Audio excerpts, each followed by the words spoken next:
Bonjour.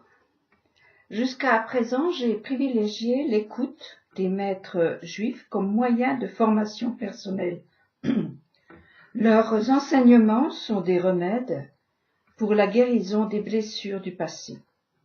Ils permettent d'abandonner les mensonges idéologiques qui conduisent à des impasses, de trouver le sens de la vie et de découvrir la place qui nous est réservée dans ce monde. En évoquant mes peurs de s'engager sur un chemin inconnu, j'ai voulu jeter un coup de projecteur sur les difficultés à accepter les différences sans les gommer. Entendre un son de cloche différent de celui de la religion chrétienne n'a pas été facile tous les jours, mais c'est l'opportunité qui s'est présentée à nous, mon mari et moi. Aujourd'hui, j'aimerais entrouvrir avec vous une fenêtre sur un moyen tout aussi important que l'écoute, mais plus délicat, la vision. Par mon expérience, je peux dire que ce qui est donné à voir et ce qui est vu est d'un grand secours lorsque l'oreille n'arrive plus à entendre le doux murmure au milieu du vacarme et des difficultés de la route. Ce qui est dit est une face de l'aide au retour vers Hachem. Ce qui est écrit dans les livres et dans les événements est l'autre face. Savoir lire un message, pouvoir le décoder et changer de point de vue demande une guérison, celle des yeux. Voir, entendre le monde, voir la vie différemment réclame un gros effort sur soi et du temps. L'écrit est-il un moyen d'ouverture? Dire « c'est écrit » n'est-ce pas en contradiction avec la sortie du destin qui est le scellement du futur? Le destin écrit, c'est le sort de la nature, et heureusement, sinon ce serait le chaos. L'homme, lui, a vu des paroles avant qu'elles ne soient gravées sur de la pierre, puis dans la chair.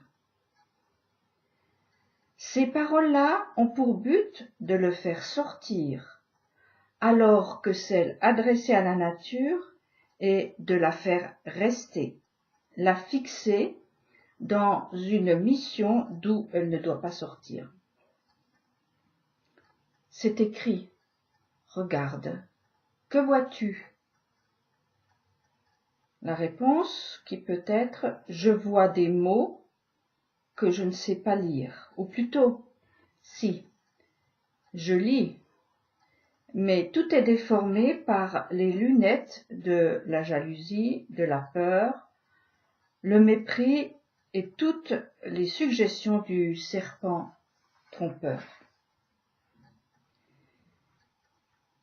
Il s'agit de changer de point de vue en empruntant les lunettes de ceux qui ont vu autre chose et autrement, bien que ce soient les mêmes mots et les mêmes événements. Il est bien connu que sur 3 témoins d'un même événement, chacun aura sa vision et sa conviction. Entendre la vision de ceux qui ont une autre approche du monde, où nous sommes censés vivre ensemble, permet de sortir d'une lecture plate, sans profondeur ni hauteur, pour s'orienter différemment, se déplacer autour de la chose et y découvrir une face cachée. L'expression « c'est écrit » donne une stabilité, un espoir. C'est différent du « tout est écrit » qui ferme les portes du possible. Avec « tout est écrit », tout est prévisible. Tout est maîtrisable, il suffit de trouver comment.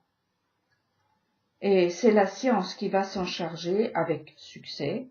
Pourtant, plus elle avance, plus elle est dépassée par des phénomènes non contrôlés, tels que la terreur, la haine, les épidémies où les virus rivalisent d'ingéniosité pour échapper à ces contrôles. Tonneau des Danaïdes qui roule sans cesse et ne se remplit jamais. Alors, l'écrit serait-il le piège à fuir au profit de l'écoute? Moïse a beaucoup écouté, parlé, ordonné. Moïse, qui est le maître incontesté et incontestable de tous les temps, a commencé sa mission par une vision.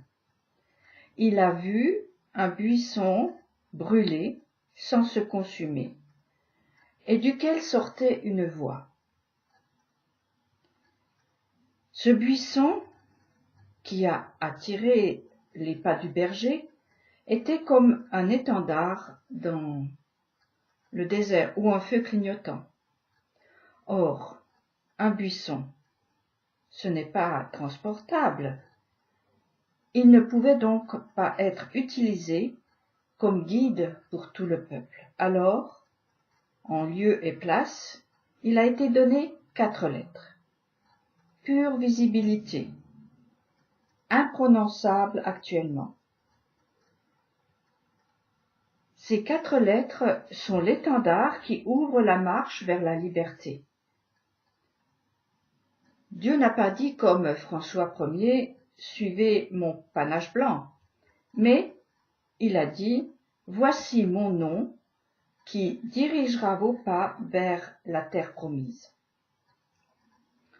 Les 4 lettres, comme une torche pour la nuit et une nuée le jour, ouvrent la marche.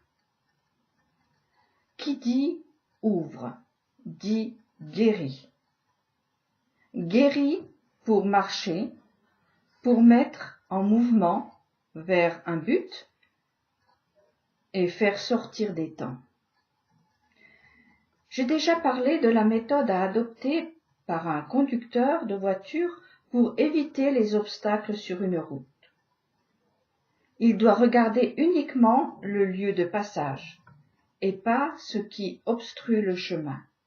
En l'occurrence, le nom de 4 lettres seulement visible est comme le drapeau ou le feu clignotant d'un phare qui indique le passage. Le fixé donne des informations justes au cerveau qui va diriger le corps vers la liberté. Il s'agit de fixer les yeux sur le nom, non pas comme sur une statue, ce qui serait soit de la magie, soit de l'idolâtrie, mais le fixer dans le sens d'en faire le point de mire de son attention en le cherchant, l'étudiant, le retournant dans tous les sens, le voir sous toutes ses faces comme l'ont fait les Juifs. Cette vision du buisson qui brûle sans se consumer, d'où sort la voix du temps qui vient, est le vivant des vivants, le point intouchable où se forge la vie. Je suis l'Éternel. C'est une traduction lointaine des 4 lettres. Je suis l'Éternel qui te fait sortir. Je suis l'Éternel qui te guérit. 4 lettres écrites qui ouvrent tous les écrits, mais des portes et des fenêtres à tous les destins pour celui ou celle qui fixe son regard sur ce buisson étrange et se détourne de son chemin pour comprendre ce phénomène extraordinaire et entendre ce qu'il a à dire. Dans une intervention précédente, je vous ai raconté une expérience où, prise dans une sorte d'étau incompréhensible et de découragement, je cherchais désespérément une issue. Étrangement, ce sont ces 4 lettres qui me sont venues à l'esprit. Sans bruit, sans éclat, comme un cheveu sur la soupe, elles m'ont arrêté sur mon chemin morbide, à voie unique, où je me cognais sans cesse à ceux qui venaient en face. Cernées par toutes sortes d'obstacles, ces 4 lettres ont été un drapeau blanc qui me disait « Par ici, viens par là, suis-moi ». J'ai obéi sans savoir que c'était le chemin de la liberté et de la guérison. À vrai dire, je ne savais même pas que j'avais besoin de liberté et de guérison. J'ai lu, écouté, relu, réécouté le sens de ces lettres jusqu'à ce qu'elles me disent ce que je devais entendre. Les enseignants et les enseignements sont nombreux pour celui qui cherche. Depuis des millénaires, les descendants et disciples de Moïse ont consacré leur vie et ont été massacrés pour nous apporter ces trésors. Faisons leur honneur en les lisant. Lire est donc un autre chemin que l'écoute. En fait, il me semble que la vision vient en premier. L'écoute met des mots sur ce qui est vu afin que l'être parlant sorte de son mutisme. Dans le désert, les Hébreux ont beaucoup écouté, un peu obéi et beaucoup rouspété. Ils ont vu chaque matin le sol couvert d'une fine couche blanche. Ils se sont dit « Qu'est ceci ?» Le texte rapporte qu'avant, ils murmuraient. Leurs paroles étaient confuses, mal définies. Et en voyant, ils ont dit, ils ont parlé clairement. Qu'est-ce que c'est ? Comme Adam s'est exprimé pour la première fois en voyant Isha à son réveil. Au pied du Sinaï, les Hébreux ont vu les voies qui les mèneraient vers la liberté. Voir, ouvrir les yeux, découvrir un autre point de vue que le sien, ouvre la bouche et fait sortir du babillement enfantin.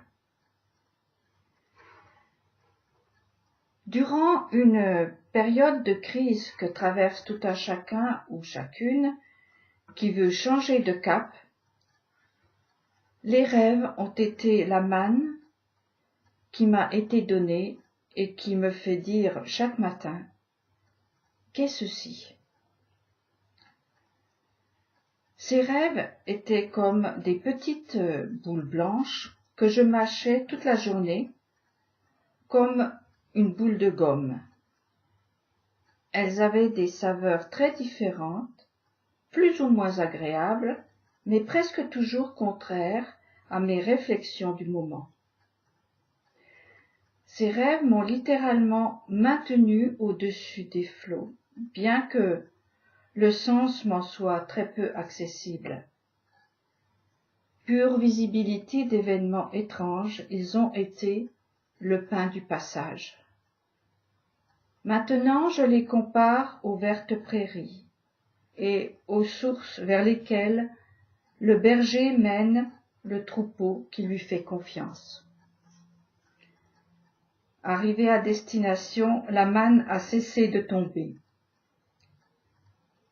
Le peuple pouvait cultiver la terre et cela les nourrissait.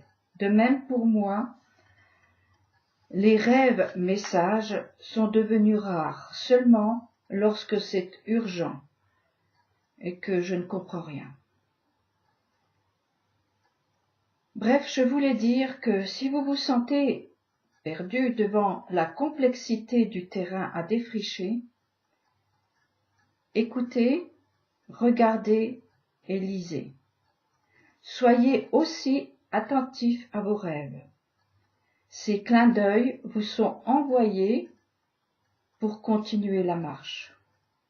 Collectionnez-les, essayez de les lire, mais avec prudence, car le risque est grand de les détruire par des analyses peu fiables. Prenez-les comme une nourriture venue du ciel, et vous verrez qu'ils livreront leurs secrets par des voies que vous ne soupçonnez même pas. C'est mon expérience, celle qui m'a donné l'énergie nécessaire pour avancer et parler. En conclusion, écoute et regarde ce qui sort de la bouche de Dieu. Bonne journée à tous.